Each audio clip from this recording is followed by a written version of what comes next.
Assalamualaikum warahmatullahi wabarakatuh. Perkenalkan, nama saya Halimah Salsabila dengan NIM 2311102431430.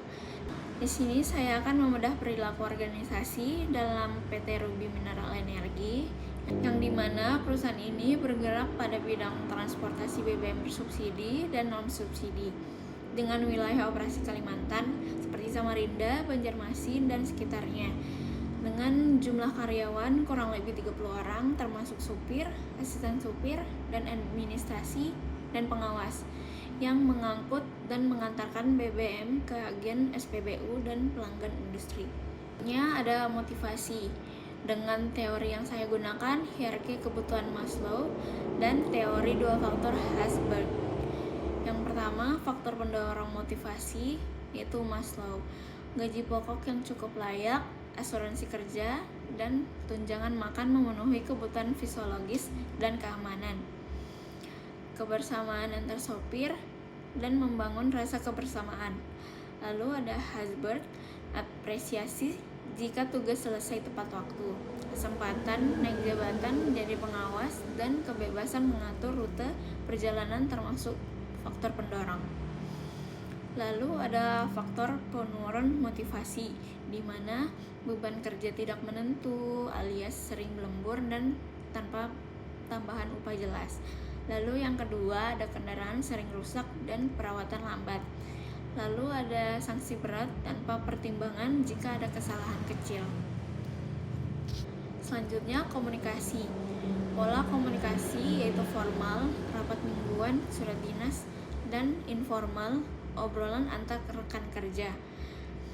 Yang pertama ada hambatan komunikasi, perbedaan persepsi antar divisi, informasi yang sering terlambat sampai ke staf lapangan, dan kadang instruksi yang tidak jelas.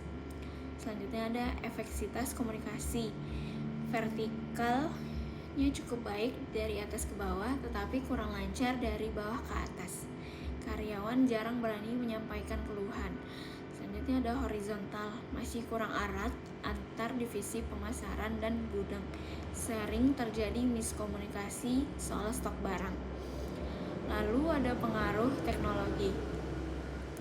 Perusahaan sudah memakai WhatsApp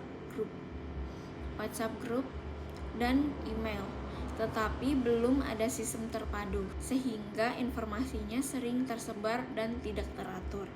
Selanjutnya, kelompok dan tim. Jenis kelompok pada perusahaan ini termasuk kelompok formal dan informal. Yang pertama formal yaitu tim penjualan dan stok dan tim administrasi. Lalu ada kelompok informal yaitu kelompok teman sekantor dan kelompok hobi. Efektivitas tim yaitu tim inti bekerja cukup baik, tetapi tim yang dibentuk sementara sering kurang terkoordinasi. Lalu ada norma kelompok. Datang tepat waktu, saling bantu saat sibuk, rahasia perusahaan dijaga. Lalu ada potensi social loafing. Ada sedikit, terutama di tim yang besar. Beberapa karyawan mengandalkan rekan lain untuk menyelesaikan tugas dalam perbaikan kendaraan. Lalu faktor pendukung keberhasilan tim ada di tujuan yang jelas, pemimpin tim yang tegas, dan kepercayaan antar anggota. Selanjutnya ada kepemimpinan. Gaya kepemimpinan dominan, campuran antara transaksional dan situasional, di mana transaksional ini memimpin memberikan imbalan jika target tercapai dan memberikan teguran jika melanggar aturan. Lalu situasional yaitu gaya pemimpin yang disesuaikan dengan kondisi, lebih mengarah pada karyawan baru, lebih memberi kebebasan pada karyawan yang berpengalaman. Lalu ada sedikit unsur transformasional karena pemimpin berusaha bermotivasi karyawan untuk berkembang. Lalu dampak kepemimpinannya, stabilitas terjaga dan target tercapai, tetapi inovasi kurang berkembang karena karyawan terlalu terikat aturan. Selanjutnya konflik dan negosiasi. Konflik yang pernah terjadi, perselisihan antar divisi penjualan dan gudang soal keterlambatan penerimaan barang. Penyebabnya perbedaan tujuan, kurangnya komunikasi, dan pembagian tugas yang kurang jelas. Lalu jenis konfliknya, konflik antar kelompok, dan konflik karena peran. Lalu strategi penyelesaiannya yaitu melalui musyawarah, mencari titik tengah, dan membuat SOP yang lebih jelas. Ini cukup efektif, tapi penyelesaiannya kadang memakan waktu yang cukup lama. Selanjutnya ada budaya organisasi. Nilai inti yaitu kerjasama, kejujuran, dan pelayanan prima. Dengan simbol, logo perusahaan, seragam kerja, dan moto melayani dengan hati. Lalu ada ritual rapat awal bulan, perayaan hari ulang tahun perusahaan, dan doa bersama sebelum kerja. Pengaruh budaya ini membuat karyawan lebih disiplin dan saling menghormati. Keunggulan kompetitifnya ya karena budaya yang ramah membuat pelanggan setia dan karyawan betah bekerja. Lalu ada stres kerja, di mana sumber stres itu pada individu, kelompok, organisasi, dan eksternal. Yang biasanya individu ada pada beban kerja berat dan masalah pribadi.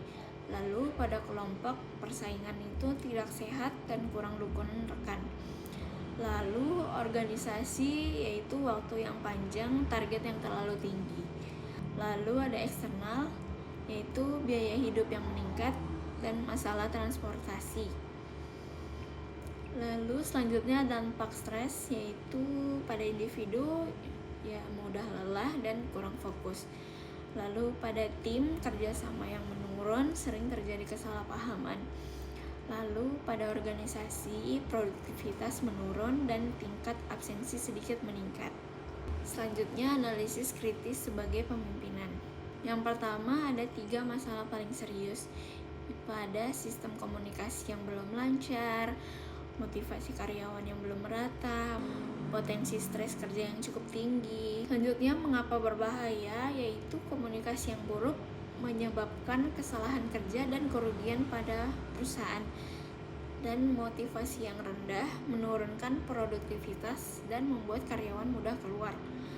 Selanjutnya ada stres berlebihan menurunkan kinerja dan kesehatan karyawan. Lalu solusi yang saya usulkan seperti buat sistem komunikasi terpadu dan adakan pertemuan rutin antar divisi. Untuk motivasi itu terapkan sistem penghargaan yang adil dan transparan, serta berikan kesempatan pengembangan diri. Dan atur beban kerja secara proporsional dan sediakan program kesejahteraan karyawan. Menurut saya, budaya organisasi yang berlandaskan kepercayaan dan keamanan adalah faktor paling penting. Tanpa itu, aturan seketat apapun tetap bisa dilanggar. Contohnya seperti kasus pada PT. Banyak supir yang tergoda menyimpang karena merasa tidak dihargai dan kurang dilindungi. Hal ini mirip fenomena quit quitting. Karyawan tetap bekerja tetapi tidak memberi usaha maksimal. Sebaliknya, seperti yang diterapkan Pertamina Transkontinental, budaya transparan dan penghargaan pada keselamatan justru menurunkan resiko pelanggaran. Sekian dari saya, terima kasih. Wassalamualaikum warahmatullahi wabarakatuh.